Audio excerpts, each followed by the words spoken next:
In this lecture, we're going to cover intermolecular forces and phase changes. We're going to see how phase changes actually work, and we're going to investigate how it is the attraction between molecules that is breaking and not atomic bonds between atoms. All right, so intermolecular forces are exactly what the name implies. They are forces between molecules. Inter is a prefix that means between. Molecular, molecules, so between molecule forces. And without these IMFs, or intermolecular forces, solids and liquids would not exist. Nothing would stick together. Everything would be a gas. So intermolecular forces are quite important in terms of substances holding together so that we can live in this world. So IMFs hold molecules together via two properties we call surface tension and viscosity. The first one, surface tension, is the tendency of a liquid to minimize their surface area. So it's kind of like thinking about, when you fill up or have something that is a liquid surface, it's kind of like a skin that resists penetration. So for instance, this bug here, okay, these are water bugs, and they're able to literally walk on water because of the surface tension. It's kind of like where those molecules at the surface of a liquid are holding tighter to each other, so as not to, kind of be taken away by evaporation, okay? This also can be seen if you fill water all the way up to the brim. If you're good, you can actually float a paperclip on top of the water because of that surface tension. Again, the tendency of liquids to minimize their surface area. So in essence, they kind of hold tighter to each other in a sense. So at the molecular level, this is kind of what's happening. We see here on the right that we've got molecules at the surface. Okay, these ones up here are interacting with fewer neighbors than those of the ones in the interior. So if we were to compare this guy here, he's interacting with all kinds of different neighboring molecules 360 degrees around, right? And at the surface, though, he's lost all of the, forces, that would be kind of up here.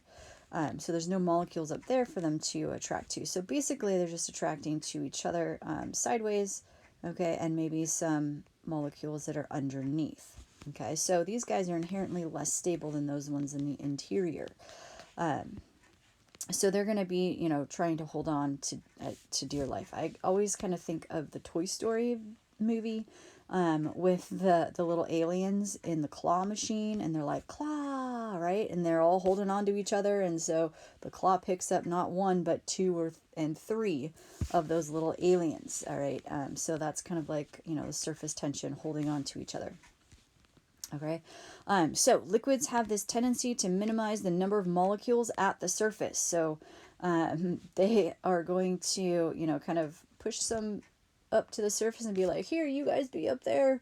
But the rest of us are going to stay safe underneath that surface. And so this results in what we call surface tension. And surface tension is going to increase with increasing intermolecular forces. All right, so we've talked about the different kinds of intermolecular forces. And so the greater the intermolecular force, the greater the surface tension. So for example, water has a pretty strong intermolecular force. Hydrogen bonding is the force that are holding water molecules to each other.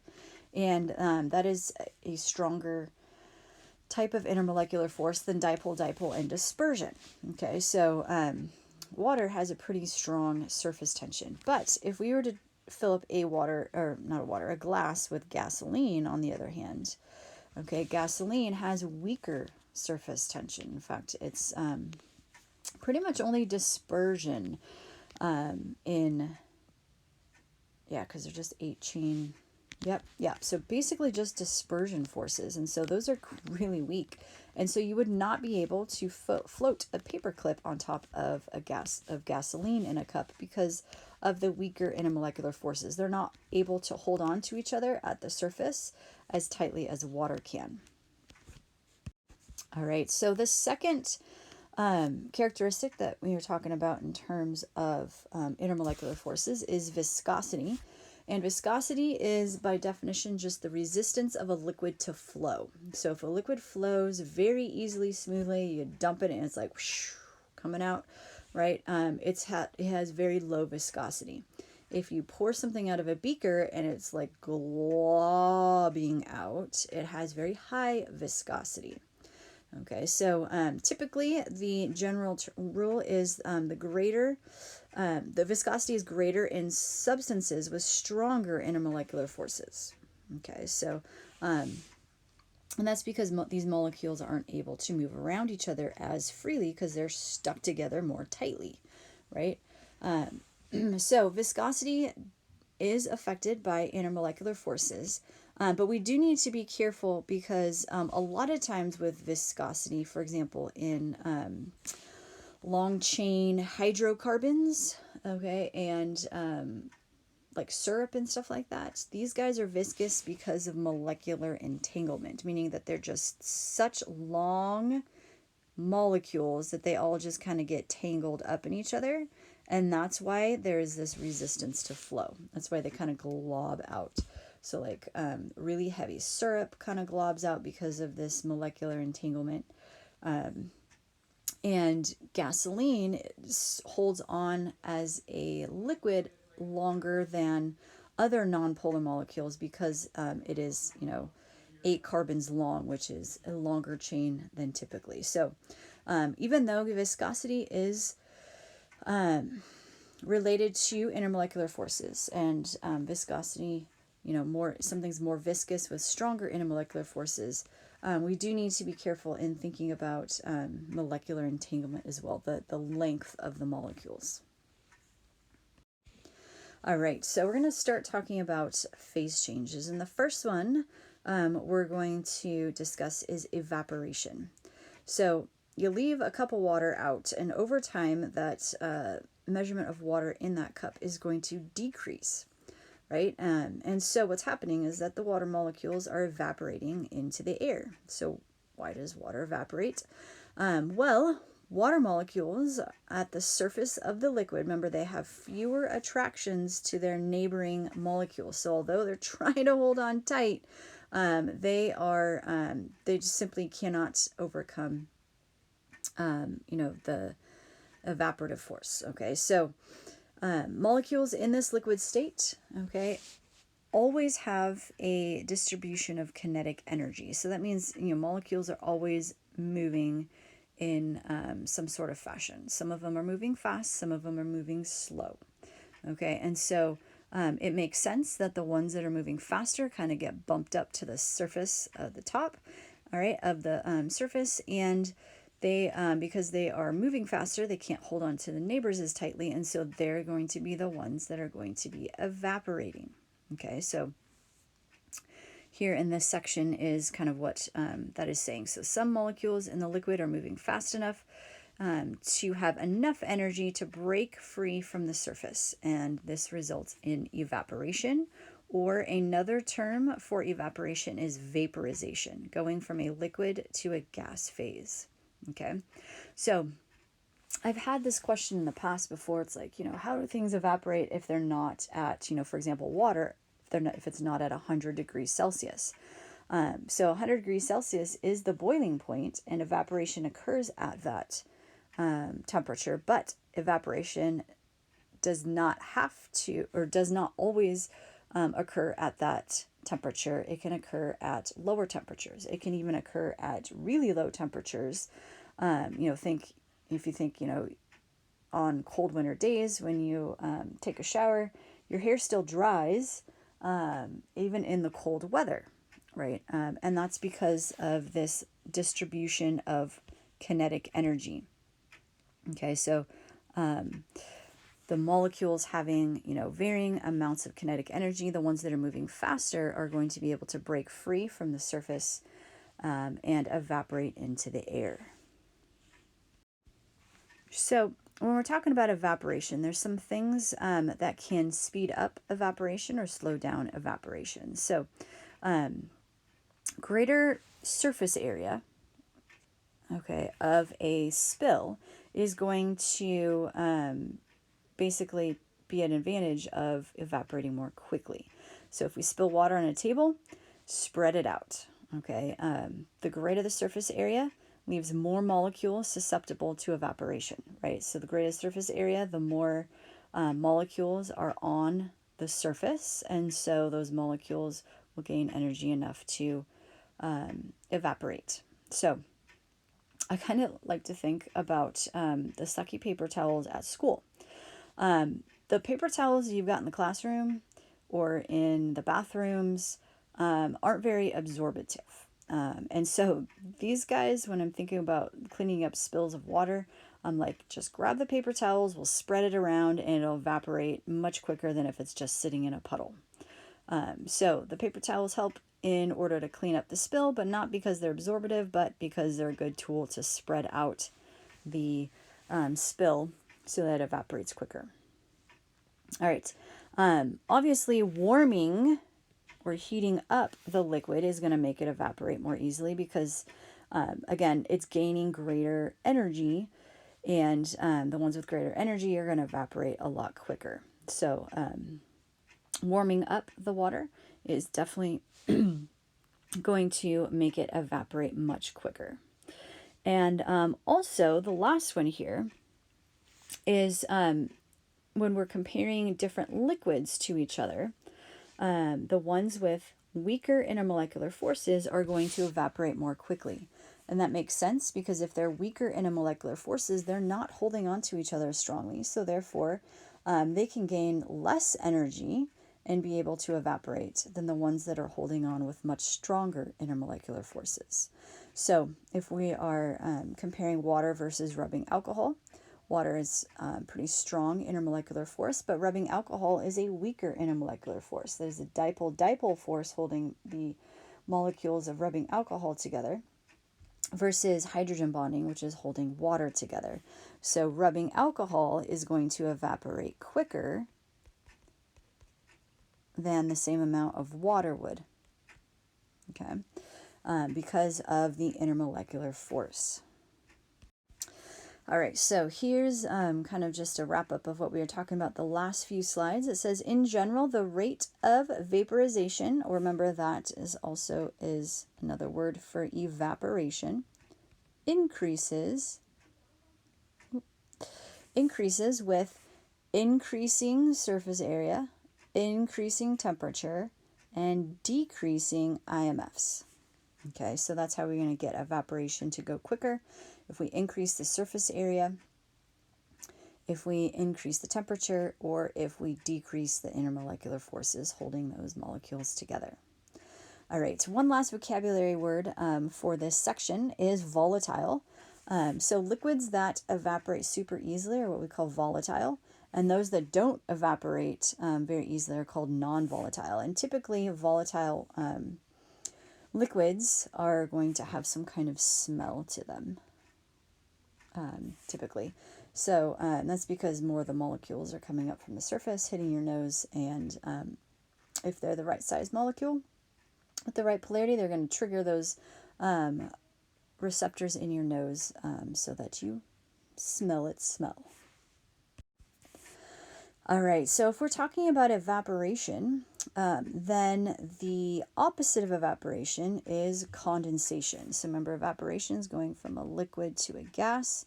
Condensation is going from a gas back down to a liquid. And so it is the opposite of evaporation. So real quick, your book does describe that if we have a closed container, so say we've got your water bottle is halfway full with water, especially you can actually see this if you have a clear water bottle or one of those like ones that are, designed to just be one use water bottle. If you have a closed container, so you put the top on your water bottle and it's only about halfway full, you're going to see that there's water droplets on the top section of the water bottle where the water isn't actually at, like, above the water line. And those water droplets aren't there because, like, you shook your water bottle and they just stuck or something like that. Those water droplets are there because these water molecules inside this closed container are actually at what we call dynamic equilibrium. Okay. Equilibrium means, equal rate, okay, of movement. So what that means is that we're going to have an equal rate or an equal speed of molecules evaporating and molecules condensating. Okay, so that rate or that speed is going to be about equal. So if we say like 1 molecule per second evaporates, then 1 molecule per second condenses as well. Now, in a closed system, this is happening continuously, and that's what the dynamic part means. So it's not like you close the system and then all molecules stay still. Nope, they're not going to. They're going to keep evaporating and condensing at a particular rate. And so what you'll see is those water droplets at the top end, or the open end, not the open end, but the top end of your water bottle are there because those are the water droplets that have evaporated from the surface of the water and condensed on the sidewall of the water bottle. In fact, if you shake it, all the water gets trapped and is brought down, okay, into the actual water bottle itself, right? And so over time, you'll see those droplets again starting to appear because of the evaporation and condensation within the water bottle. All right. So when this rate is equal, again, we call that dynamic equilibrium, and the number of gaseous water molecules above the liquid is going to remain pretty much constant. And this gaseous water above a liquid, okay, is what we call vapor pressure. It is the pressure of a liquid's vapor.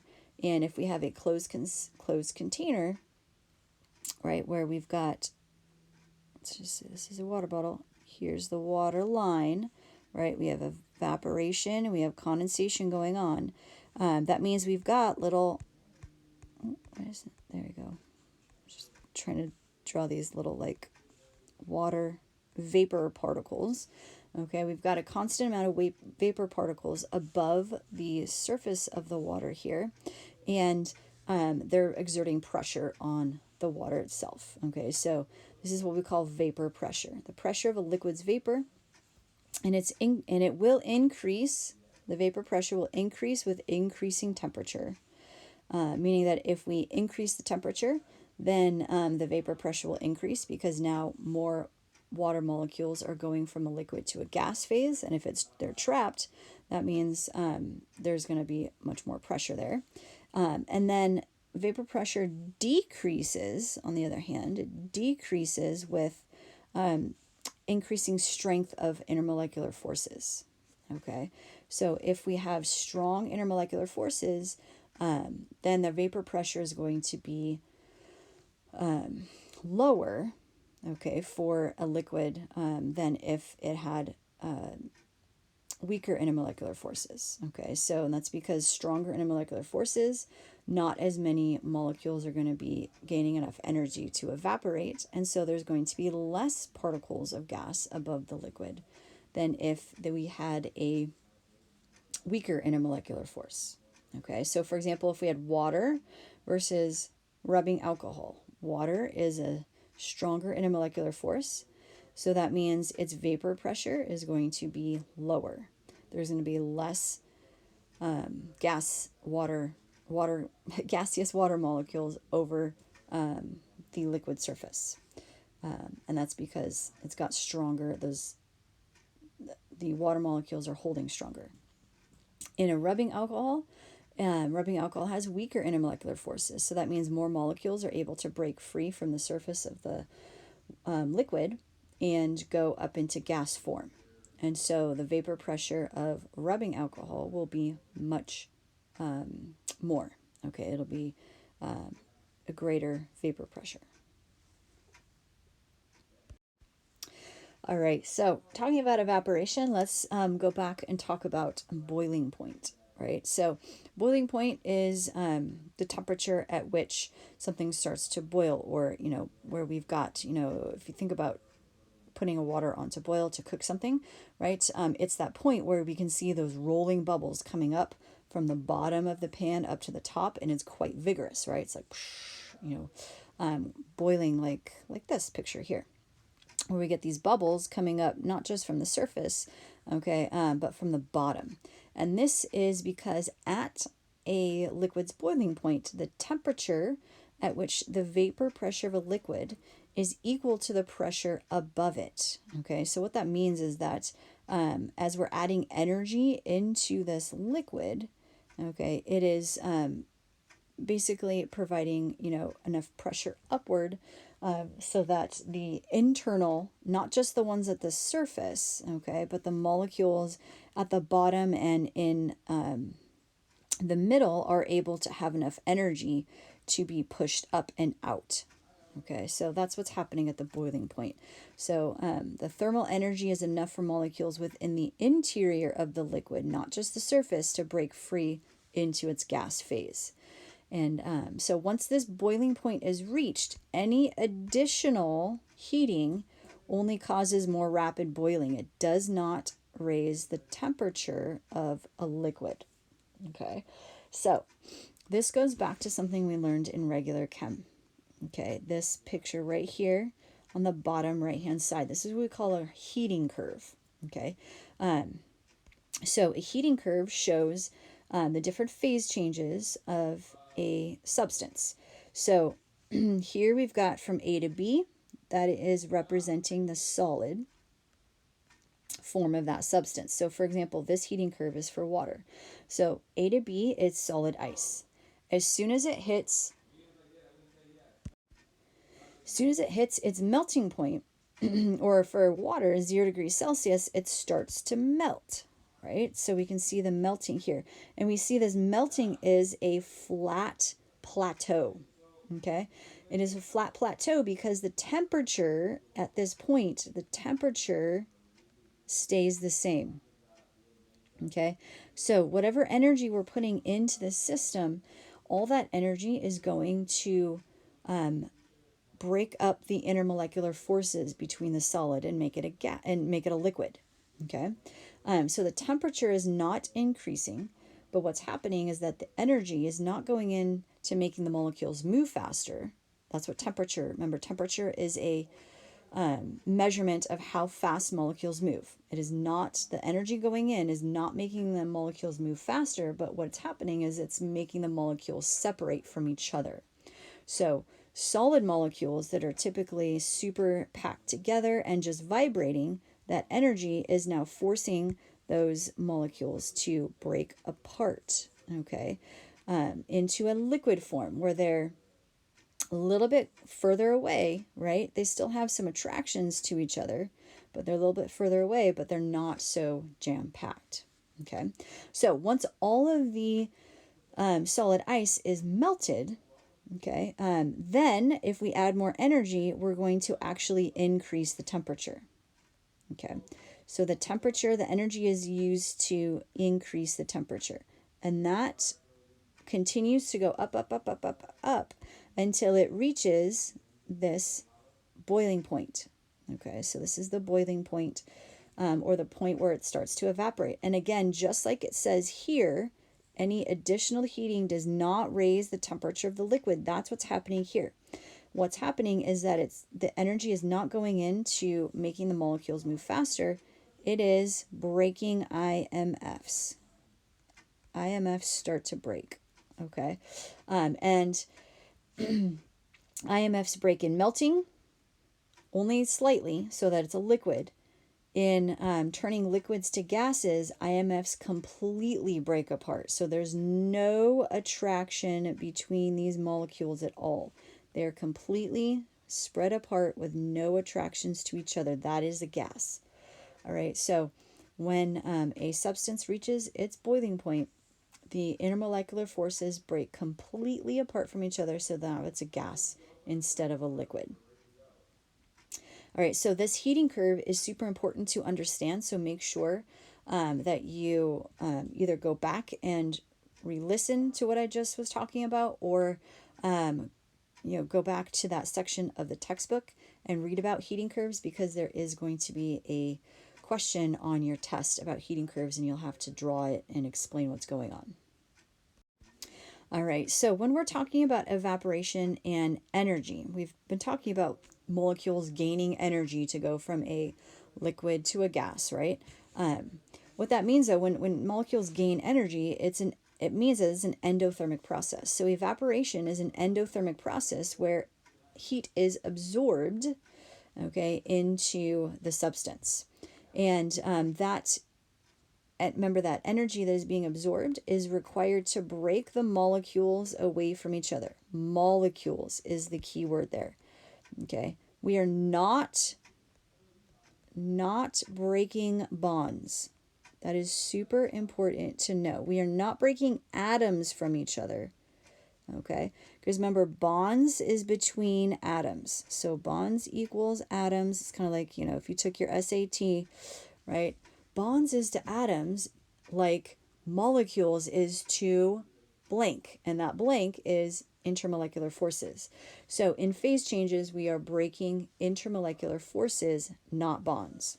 Okay, that's super, super important to realize. So as water evaporates, the water left behind actually gets a little cooler in temperature, okay, than it was before. Why is that? Well, if you remember, temperature is the average kinetic energy, or the average energy of like all of the moving molecules. If only the fast moving molecules are breaking away, it leaves the slower ones left behind. Therefore, technically, the water is going to start to cool down. Okay. And our bodies actually take advantage of this process when we sweat.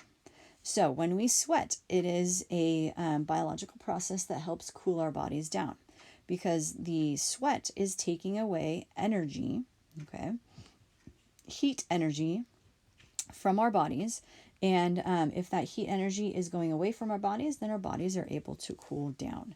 And that's exactly how sweating works. So sweating is a good thing because it helps keep our bodies at homeostasis, or a stable level of heat and metabolism, so that our bodies don't get too hot or too cold. All right, so if evaporation is an endothermic process, then condensation must be an exothermic process, because remember, they are opposites of each other. So condensation is exothermic. So that means that heat is actually being released when gases condense to a liquid. And this kind of confuses people. And I get it, because you're like, typically you think of, condensation as, things that are being cold or something like that.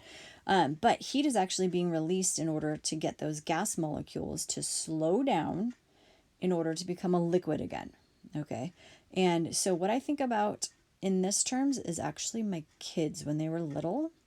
And you may have noticed this if you have younger siblings, or if you just remember being little. And right before bedtime or bath time or something like that, like they get super hyper right before bedtime. It still happens. They either get giggly, or they'll run around the house or something. And I'm like, what the heck? And so I'm thinking, okay, this must be like their exothermic release of energy so that they can slow down and fall asleep, right?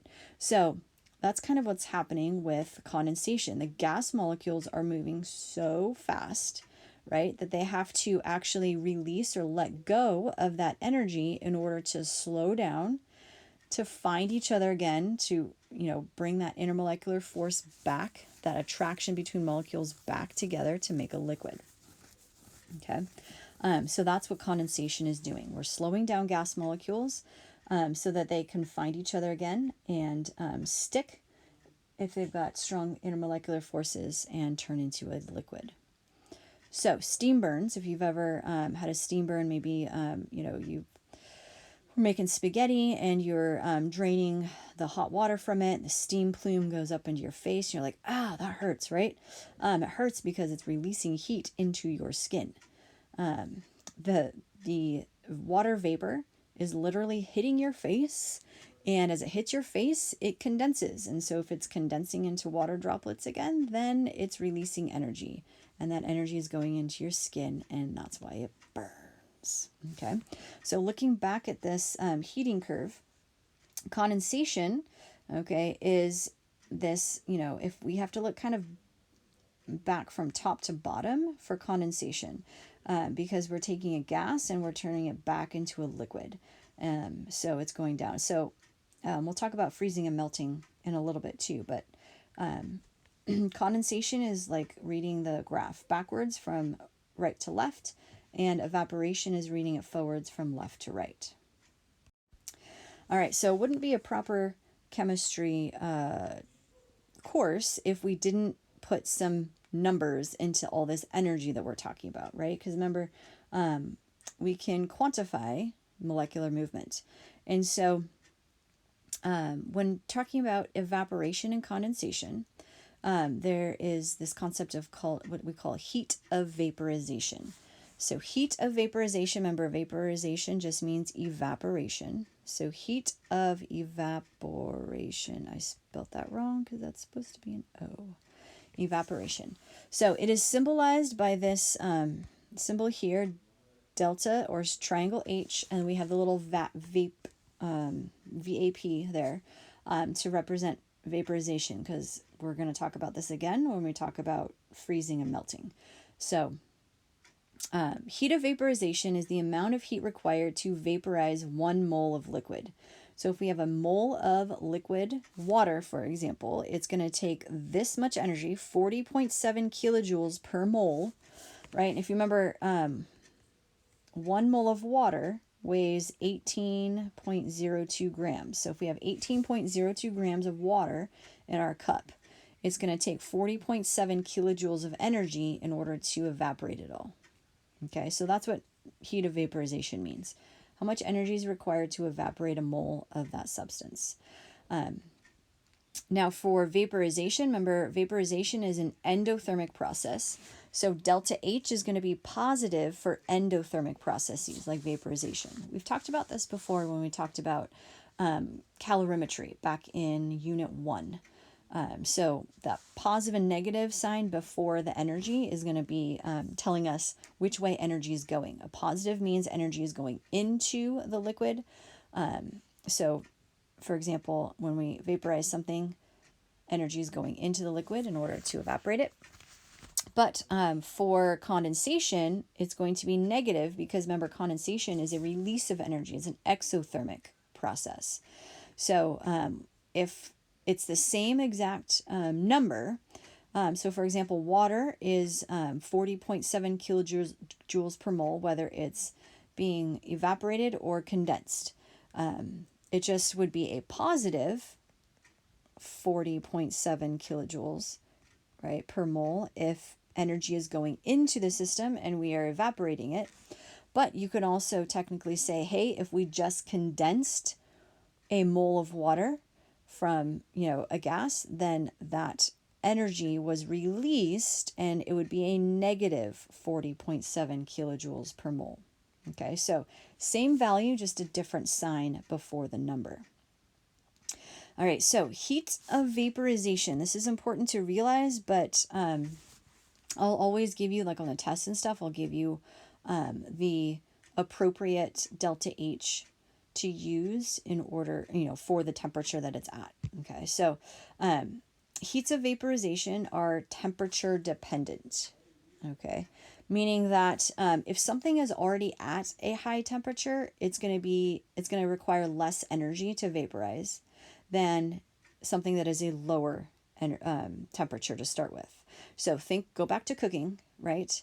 In fact, you can do this little experiment if you'd like. Take 2 pots of water, fill 1 pot, so equal size, fill 1 pot with cold water and 1 pot with hot water from the sink, right? if you do that, you're going to find the cold water takes more time and therefore more energy to boil than the already hot water. That's what this concept is talking about. Heat of vaporization is temperature dependent. If you're starting with a very cold or low temperature substance, it's going to take more energy to vaporize it. If you're already starting with something that's like, for example, water, if you're already starting at something that's 70 degrees Celsius, right, it's going to take less energy to get it up to the 100 degrees Celsius to boil. Okay, so that's what that means. But like I said, I will always be giving you the correct, the one to use, okay? Or just match it up. Like if it says, what's the heat of vaporization at 25 degrees Celsius, use the one that says 25 degrees Celsius. All right, so you guessed it. If I've given you numbers, then we get to do a little stoichiometry or basically unit dimension analysis with it. All right, so heat of vaporization can be used as a conversion factor. Remember, we've done conversion factors since day one here. Everything, every math you can think of for chemistry can be done using canceling units, which if you get it makes everything just so easy and clicks. And if you don't get it, then you just need to make sure that you do lots more practice with it.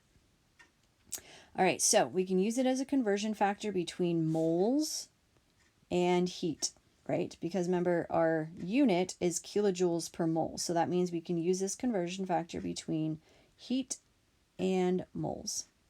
So here's an example. It says calculate the amount of heat required to vaporize 25 grams of water at its boiling point. And the heat of vaporization is 40.7 kilojoules per mole. So anytime we have something where we've got a derived unit where it's not just kilojoules or moles or something, it's something over something, we're going to use that one as the conversion factor. So we're going to start with what we are given, grams, 25 grams. Well, if we look at this unit, we have to convert grams to moles because this is not saying 25 kilojoules per gram, it's 25 kilojoules per mole. So the first step is to go from grams to moles of water. And then we can go from moles to kilojoules using our heat of vaporization. Okay, so we have 1 mole of water over 18.02 grams. And then we're going to take our moles of water on the bottom, so it cancels, and our kilojoules is going to be on top. And so when we do the math, we multiply everything on top, divide it by everything on the bottom. We get an answer of 56.6 kilojoules. So to take 25 grams of water and vaporize it, so if it's at its boiling point, if we continue to vaporize it until it's all gone, it's going to take 56.6 kilojoules of energy to do that. All right, so here's one for you guys to try. So like before, you're going to try this one on your own. So you're going to push pause, try it on your own, and then unclick it to see if you got it right. Okay, so this one says calculate the amount of water in grams. So we need to figure out grams that can be vaporized at its boiling point with 155 kilojoules of heat. So remember, delta H of vaporization for water is 40.7 kilojoules per mole. Okay, so this is a little backwards from the one that we just did. The one we just did, I gave you grams and you had to find kilojoules. Now I'm giving you kilojoules and you have to find the grams.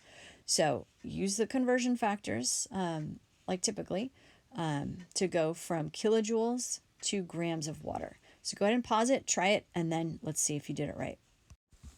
All right, so hopefully this is what you did. Started out with your 155 kilojoules and used the conversion factor from our heat of vaporization. We know that for 1 mole of water, it's going to take 40.7 kilojoules of energy. So we use that as our first conversion factor here. And then once we're in moles, so that'll, right, cancel out our kilojoules. Once we're in moles of water, we can go to grams of water, which is what we're asked to find. So 1 mole of water equals 18.02 grams, according to the periodic table.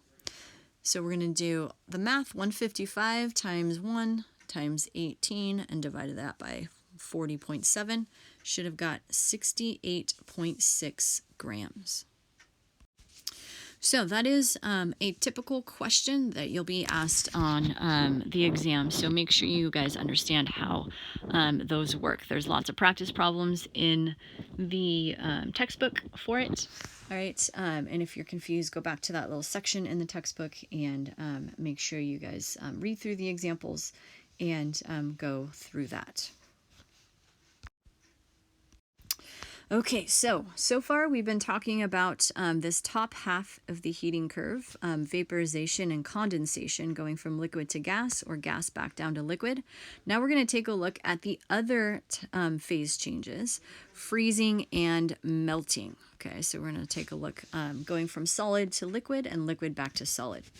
So melting is where atoms and molecules have enough energy to overcome those intermolecular forces that hold them in their stationary positions.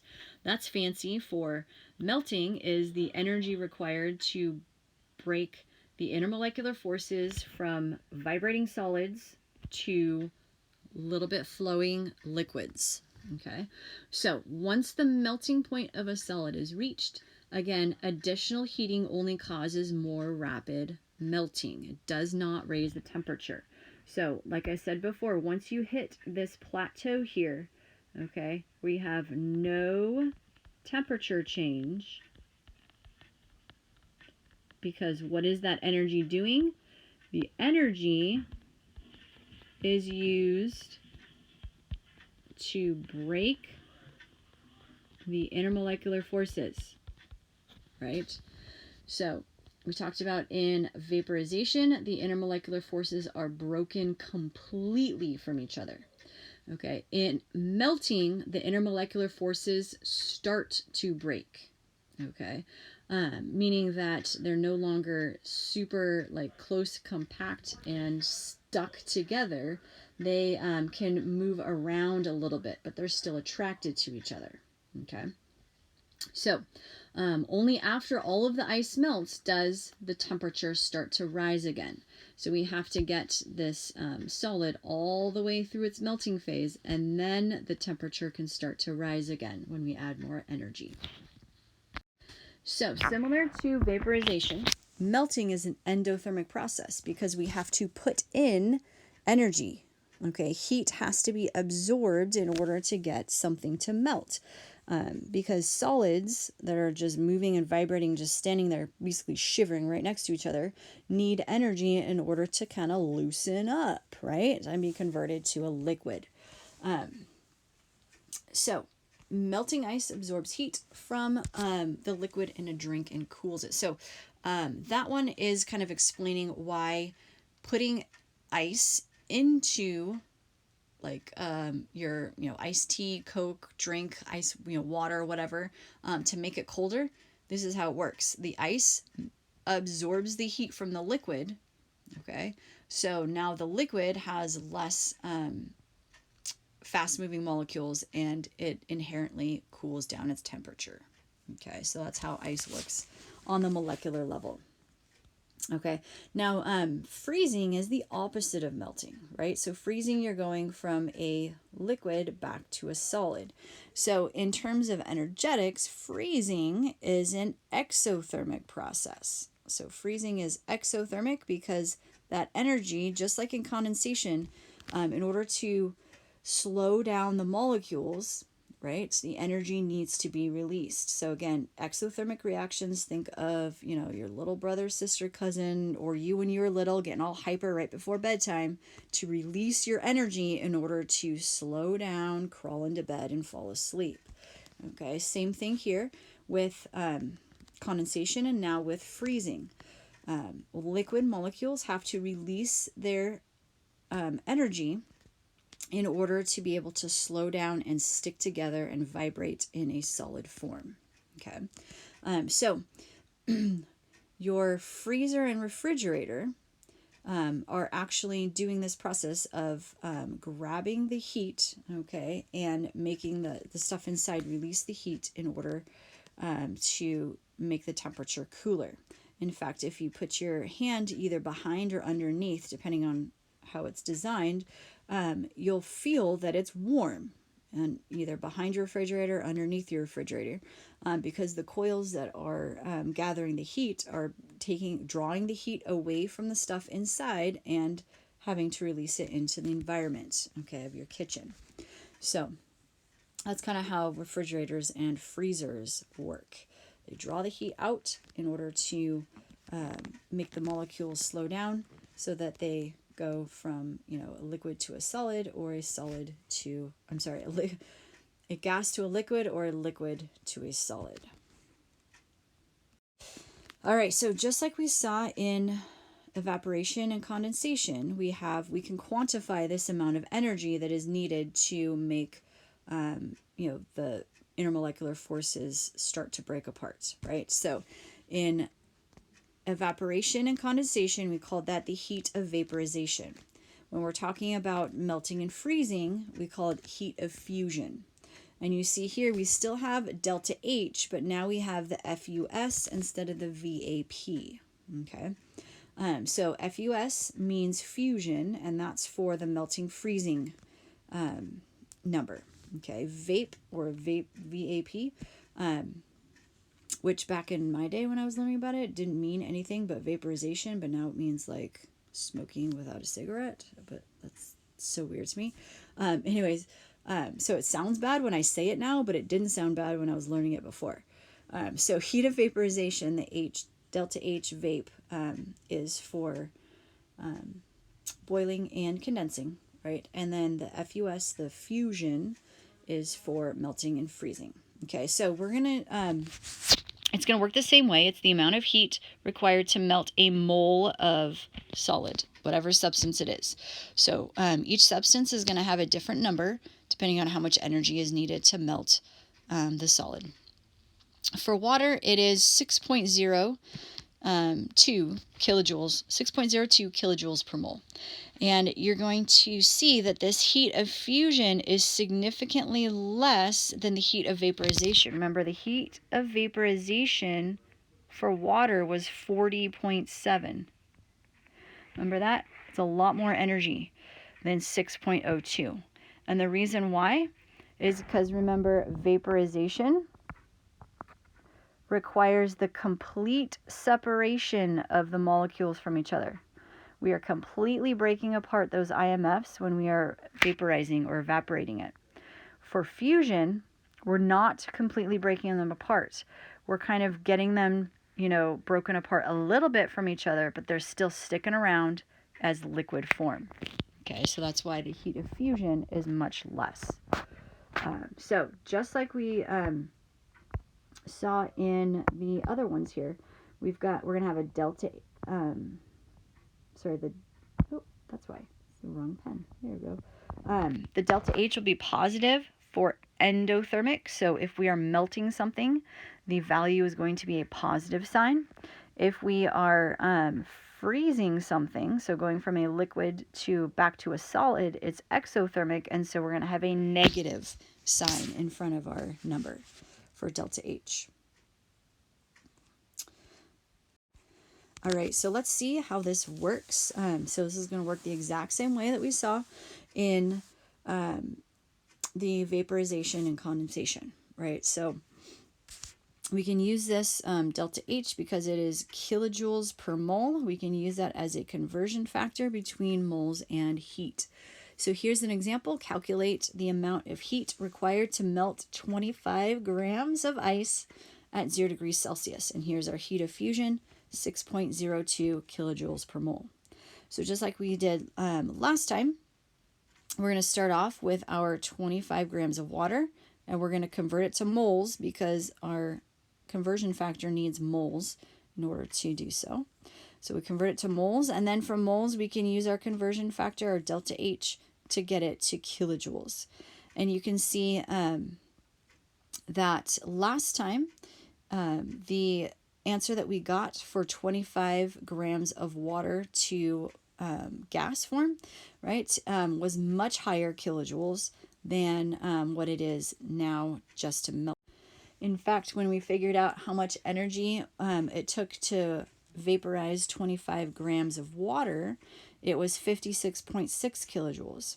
Here we have the same amount, 25 grams, but it only takes 8.35 kilojoules to melt it. Okay.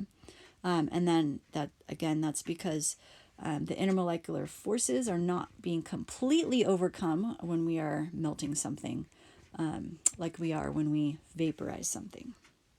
All right, so let's take a look at another example. Here's one that you will try on your own. So again, it says calculate the amount of ice in grams. So here again, just like last time, I'm going to give you the kilojoules and you need to find grams. Remember the delta H for fusion of water is 6.02 kilojoules per mole. Okay. So you're gonna start with the kilojoules and you're gonna go to grams. So go ahead and pause this, try it on your own, and then click play to see if you did it right. Okay, so your answer should have gotten 709 grams of water. Okay, so if we had 273 kilojoules of energy, we could melt 709 actually grams of ice into water. So make sure that as you're looking at your work, you started with the 237 that we start with, right? We're in kilojoules, so we need, in order to get to grams, we need to convert it to moles. So we're going to use our 6.02 kilojoules per mole to convert kilojoules to moles. And then now once we're in moles, we can go from moles to grams using our periodic table. So remember, ice is H2O, so 16 plus 2 hydrogens, 1.01 each, is 18.02 grams. Then when we do all of our math, we will end up with 709 grams of water in the ice form. So maybe we'll put a little S for solid. All right, so we've made it to the last slide. And this last slide is just going to cover super quickly a phase change that we don't, study that much, but gotta mention it. So it's called sublimation. Sublimation is a change from solid straight to gas. So there's no liquid in between. So it just goes from solid straight to gas. And if you've ever seen or played with or look at those pictures down here of dry ice, that's exactly what's happening. Dry ice is solid carbon dioxide, and they call it dry ice because it never gets liquidy wet, because it goes straight from a solid to a gas. So that those clouds there are straight up gaseous carbon dioxide that are coming off from the solid block. And sublimation is also kind of what happens when things get freezer burned. So ice can sometimes sublime out of frozen foods. Ice crystals that form in the bag are water that has been sublimed out of food. So if you've ever, gotten, hamburger patties out of the freezer and you see a bunch of ice crystals on the outside of the the patties, kind of like coating it or whatever, that is water that's sublimed out of the food and redeposited on the surfaces of the bag. If you've ever, heated something that has like a lot of ice around the bag, then you'll find that whatever that, if it's like the hamburger patty is, it'll be much more drier than usual because that water content came out of it in the freezer through sublimation. So if you have just like a regular, freezer that's attached to your refrigerator, that doesn't get as cold as like if you have what we call a deep freezer. So if you have like a standalone freezer, that usually gets a colder temperature, and that keeps the food from getting that freezer burn or that sublimation process. It slows it down much. But like a regular freezer refrigerator combo, that happens quite a lot. But if you have a deep freezer, then freezer burn doesn't happen quite as often. Because colder temperatures are going to lower the rate of sublimation. But anyways, that's all about sublimation. You don't really have to memorize anything about it. What you need to make sure that you understand is the energetics of each of those phase changes, how to represent them on the heating curve. Energetics meaning are the endo or exothermic processes.